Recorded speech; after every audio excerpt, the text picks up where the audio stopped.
न्यायमूर्ति Bobde chief justice of India ने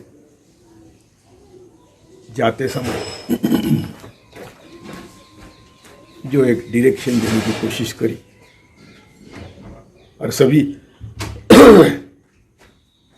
उच्च न्यायालय के डिसीजन को, यानी उनका मॉरल डाउन किया उच्च न्यायालय के जजेस का। ये करने का मकसद क्या था? मैं बड़ी नम्रतापूर्वक कहता हूं कि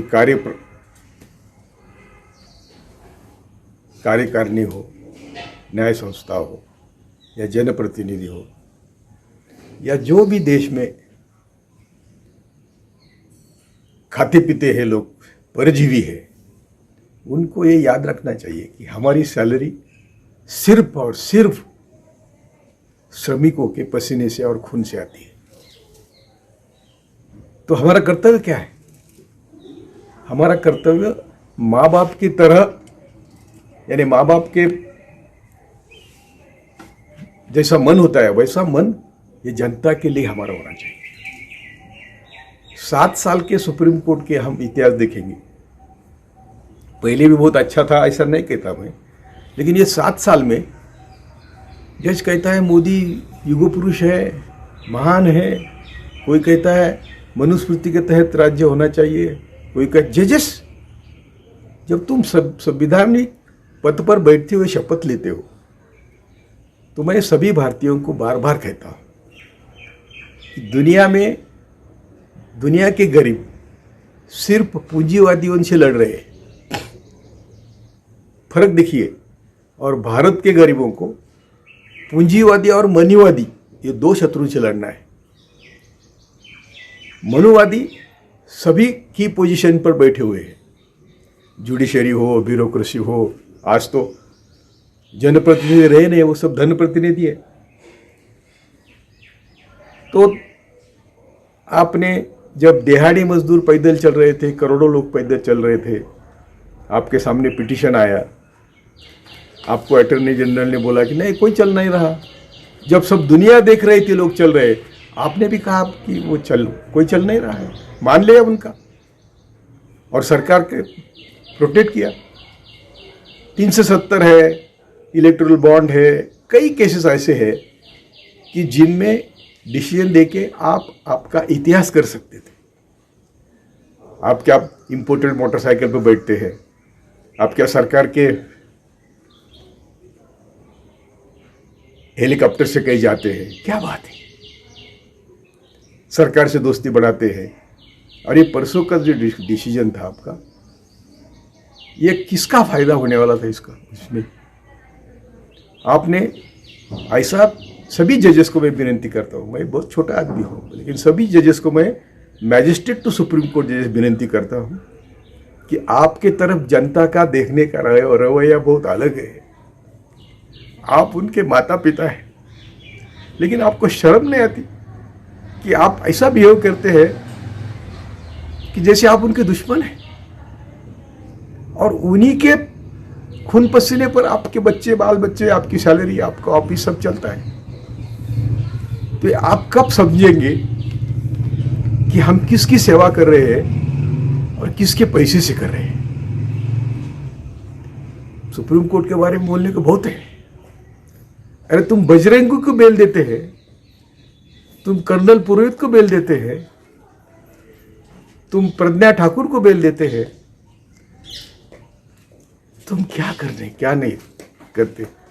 बाबरी मस्जिद, जिन लोगों ने आपका अपमान किया, जिन लोगों ने संविधान की धज्जियां उड़ाई, जिन लोगों ने कानून सुव्यवस्था की धज्जियां उड़ाई, उनको आप बाबरी मस्जिद के डिस्प्यूट की जमीन देते हैं। आपको इतिहास कभी माफ नहीं करेगा। और ये करते हुए एक भी बार आपने कभी गरीबों के लिए एक लफ्ज कोर्ट में बैठ के उनके हित में किया है, कुछ काम किया है? मैं सभी जजेस को विनती करता हूं, सभी जजेस from trial court to supreme court, यदि आप अपना दायित्व निभाएंगे तो कोई भी सरकार हम लोगों के साथ दादागिरी नहीं कर सकती। कोई भी सरकार जो आज नंगा नाच चला, इतना नंगा नाच नहीं कर सकती। हमारे आदर्श थे Krishna Iyer, Chinnappa Reddy, D.A. Desai, justice P.B. Sawant, क्या जजेस थे। रात दिन समाज का विचार करने वाले जजेस थे। और भी कई नाम मैं गलती से नहीं लिया तो मेरी वो गलती होगी, लेकिन मैं जो जानता हूँ, मैं खुद जब जस्टिस कृष्णा अय्यर, फजल अली और एक तीसरे जज थे, उनके सामने मैं अपेयर हुआ तो क्या बर्ताव था उनका, क्या उनकी लैंग्वेज थी, क्या उनकी भाषा थी। लेकिन मेरी वो केस उनके सामने न चले, इसका प्रयास कई मनुवादी संगठनों ने किया। वो मानवत मर्डर ट्रायल्स थी और एक मनुवादी जज के सामने वो लाई, जस्टिस चंद्रचूड़। इन्होंने क्या कहा, केस शुरू होते ही कहा, ओ दैट इल फेमस मानवत। So what do you mean by this? You are there, we are treating you as ईश्वर, माता पिता। आपको क्या करना है, इल फेमस है या फेमस है, you have to go through the record. तो ऐसे कई किस्से हैं। मैं जब हाईकोर्ट में था तो आपके कई जजेस के घर में गोलवलकर के फोटो थे। तो गोलवलकर की आइडियोलॉजी क्या मालूम है कि सभी भारत के लोग सिर्फ 2 जून के रोटी के मालिक है, 2 जून के रोटी के मालिक है, बाकी आपको कोई अधिकार नहीं। क्या ये आप इंप्लीमेंट करना चाहते हैं कोर्ट के माध्यम से, इलेक्टेड प्रतिनिधि के माध्यम से, या ब्यूरोक्रेसी के माध्यम से? आप फिर हमें हजारों साल पीछे ले जाना चाहते हैं। बोबड़ी जी, आप गए पर जाते समय भी शोभा करके गए, ये आपको शोभा नहीं देता। लोग कंटेम को डरते इसलिए बोलते नहीं, हम तो जेल को डरते ही नहीं। हम ना जेल को डरते हैं, ना पुलिस को डरते हैं, ना मरण को डरते हैं। ये कब से? जब से मैंने न्यायमूर्ति पद का रेसिग्नेशन दिया और सामाजिक कार्य करना शुरू किया, तब मैंने पहली शपथ ली थी और लोगों को भी दिलाता हूँ ये शपथ कि हम ना पुलिस को डरेंगे, हम ना जेल को डरेंगे, ना मरने को डरेंगे। हम संविधान के दायरे में अहिंसात्मक मार्ग से, सत्य के मार्ग से हम बोलते रहेंगे। जय भारत।